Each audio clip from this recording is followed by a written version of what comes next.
Hi, I'm Norman Wahlberger, and today we're going to look at the Euclidean rotation group and connect it with complex number multiplication. But there will be some novelty to this relatively familiar story in that we're going to completely ignore angles. So we have to try to find a way of describing what's going on without angles, and that actually leads us to a more powerful general theory. So let me remind you that for a point AB on the unit circle, we have this expression for the reflection, sigma, that we're calling sigma A, comma B, and this expression for the rotation, rho sub AB, AB minus BA in this case. And we're mostly interested in these kind of rotations today. These are the blue Euclidean grounded isometries. This one here is a reflection, this one here is a rotation. The geometrical content is that if here's the point AB on the unit circle, which we're assuming, then the reflection is the one in the line that's perpendicular to the line joining the 1, 0 to the given point AB. So we take that line there, it's reflection in that line. While the rotation is just the rotation that takes this point 1, 0 and sends it to the given point AB. Now in our previous video we saw that the product of two reflections is a rotation, and this was the formula for it. So today we're going to look at the product of rotations, and it's going to be another rotation. So if we take rho AB followed by rho CD, there are the matrices for them, so we have to multiply those matrices. We get AC minus BD up here, we get AD plus BC here, we get minus BC minus AD, so minus AD plus BC, the negative of this term, and down here we get minus BD plus AC, or AC minus BD, the same thing we got here. So the form is the same as a rotation. These two are the same, and these two are negatives of each other. And the name for this thing is rho AC minus BD, AD plus BC. So this is the formula for the product of rotations, just like this is the formula for the product of reflections. And they're kind of similar, but they're also different. There's a minus sign here where there's a plus sign there, and there's a plus sign here where there's a minus sign there. So if you remember one of these, then you should be able to remember the other one as well. Okay, so here's our formula for the product of rotations. And then we observe that this defines a group structure on the rotations. And what that means basically means three things. First of all, that the multiplication is associative. If you do 1 times 2 and then followed by 3, that's the same as doing 1 and then the product of 2 and 3. And that's because matrix multiplication is. So we don't need to verify anything special because the product of matrices is associative, and we've defined our product of rotations as products of matrices. There's an identity, and that's the rotation rho 1 comma 0. That point 1, 0, we're seeing that it's an important point. The associated matrix for it is the identity matrix, and that's the identity in this group. And the inverses. The element rho AB inverse is the element rho A minus B. So if this is AB and this is A minus B, then you can check that you're going to get A, and then there's a minus B here, so minus B squared.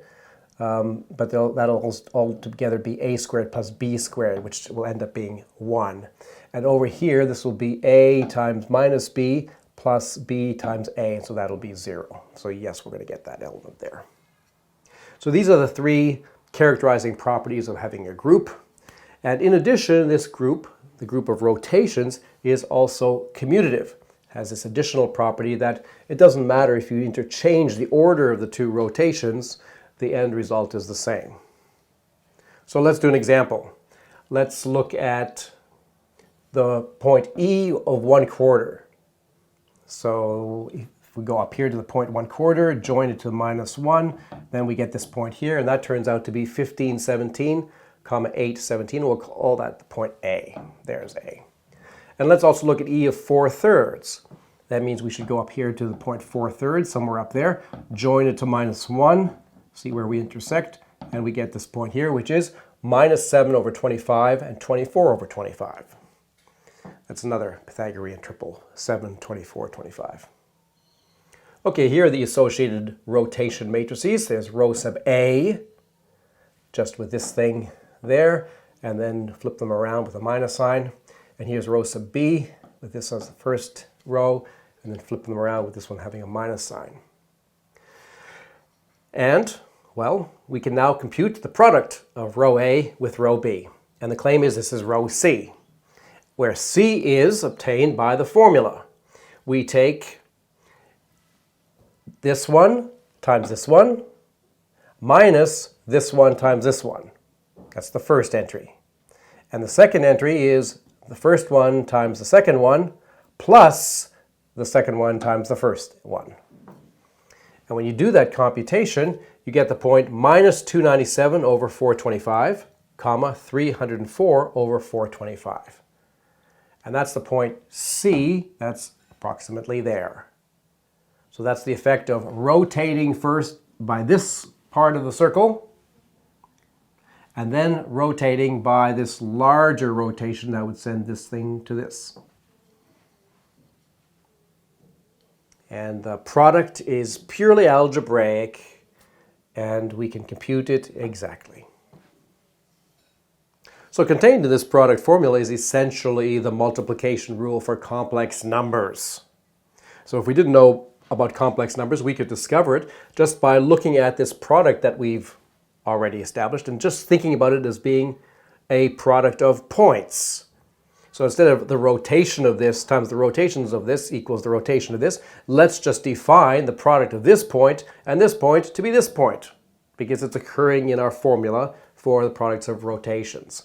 So AB times CD is AC minus BD, comma AD plus BC. And now, if you're a little bit familiar with complex numbers, you of course recognize this. If we rewrite the point AB as A plus BI and CD as C plus DI, then what we're getting is the familiar formula for multiplication of two complex numbers. It's AC minus BD plus AD plus BC times I. Exactly the corresponding complex number to this pair.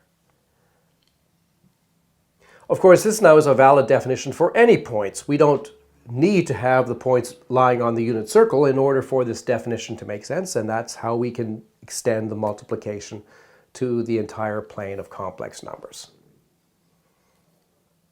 And when we do so, well, then the number 10, the point 10, essentially plays the role of the number 1. It's the identity, just as it is for the group.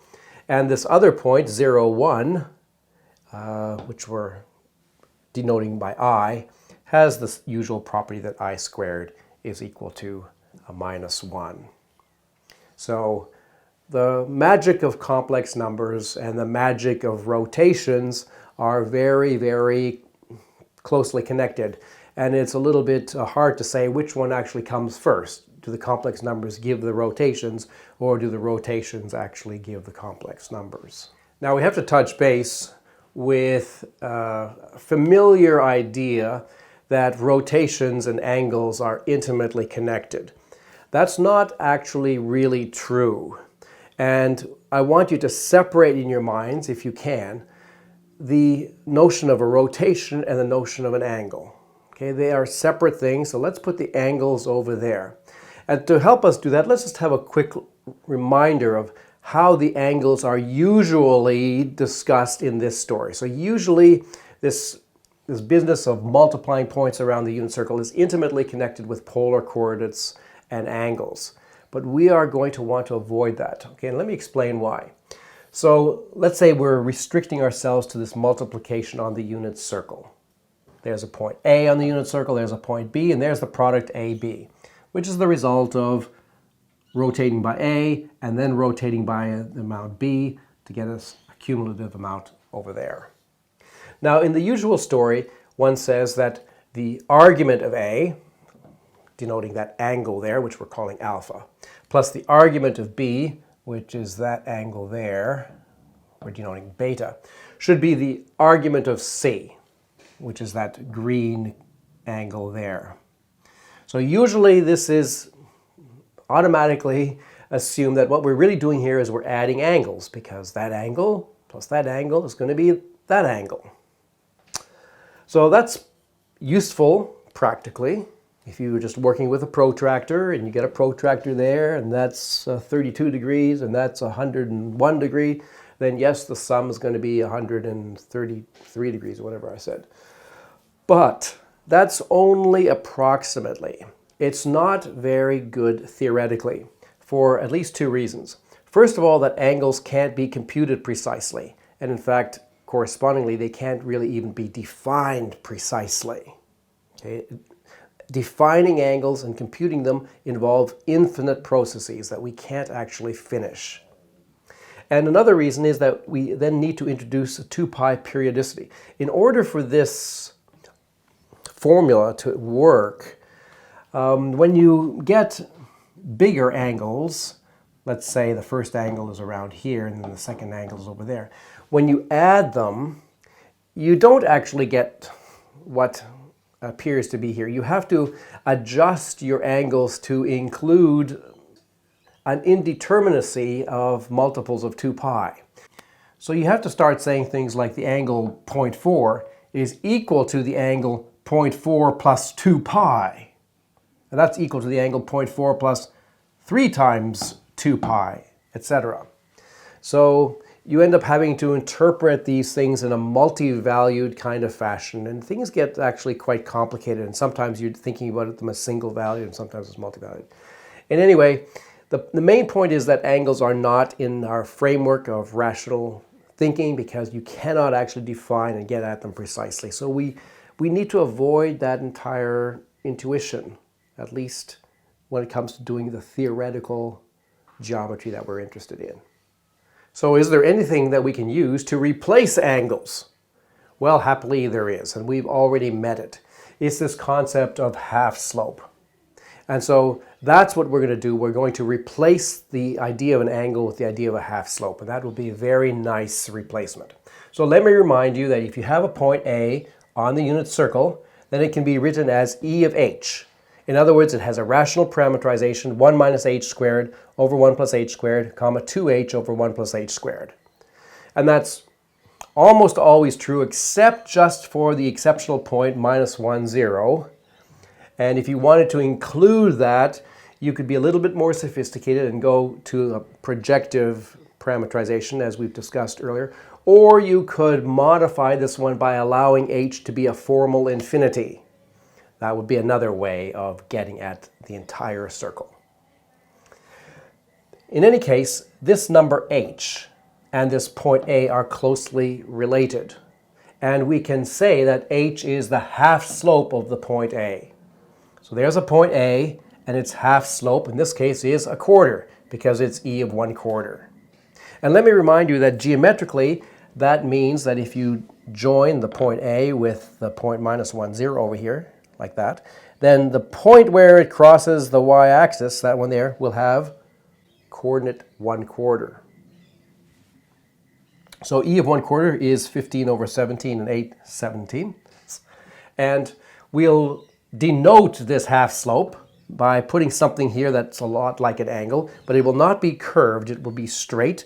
And we'll put the arrow in the middle of it so we don't get confused that this is a vector, perhaps. Put an arrow in the middle and call it a quarter. Okay, so that's telling us that the half slope of this point is a quarter. In other words, the half slope is really just the rational parameter for the point. Here's another point. It's e of 4/3. We've already seen it also. Minus 7 over 25, 24 over 25. And the geometrical significance is that if we drew that line, it would meet the y-axis at the point with coordinate 4/3. Okay, the product of these 2 points, we've already calculated it. That's C, so that's just A times B, the product of A and B. You could think of them as being complex numbers if you like, but you don't really have to talk about the complex number story. We've just defined the product of the 2 points. And it turns out to be minus 297 over 425, comma 304 over 425. And that also, of course, is a point on the unit circle, so it has a half slope. And what is the half slope? Well, it's 19 over 8. So this point C is e of 19 over 8. So a natural question is, okay, how do we go from a half slope of a quarter and a half slope of 4/3 to a half slope of 19 over 8. What magic algebra do we have to do to these two numbers to compute the half slope of their product? So here's the theorem, that E of h times E of k is E of h plus k over 1 minus hk. It's a pleasant algebraic expression that tells you how to multiply 2 points on the unit circle in terms of their parameters or in terms of their half slopes. So why is it true? Let's see if we can compute it and figure out why. So here's E of h times E of k. There's E of h and there's E of k. We know how to multiply these two things. It's the product of the first two over there minus the product of the 2 second coordinates. That's that there. And the second coefficient is the product of this times this plus the product of this times this. That's that there. So we're going to have to simplify that, probably, because we want to show that that's the same as E of h plus k over 1 minus hk. Well, let's have a look at this thing here before we simplify this thing here. Let's just look at E of h plus k over 1 minus hk. So that's 1 minus this quantity squared over 1 plus this quantity squared, comma, 2 times this quantity over 1 plus this quantity squared. So now we have to stare at it and say, why is this point the same as this point? They don't look very much the same. Okay, but it turns out that there's some nice identities around, as there usually is in this algebraic kind of orientation to things. And the identities are the following, that when we try to simplify this, the obvious thing to do is to multiply through by this denominator that's appearing everywhere here, squared. So we would want to multiply top and bottom of everything here by 1 minus hk squared. Okay, so what's going to end up in the denominator here after we've done that is a 1 minus hk squared plus hk squared over here.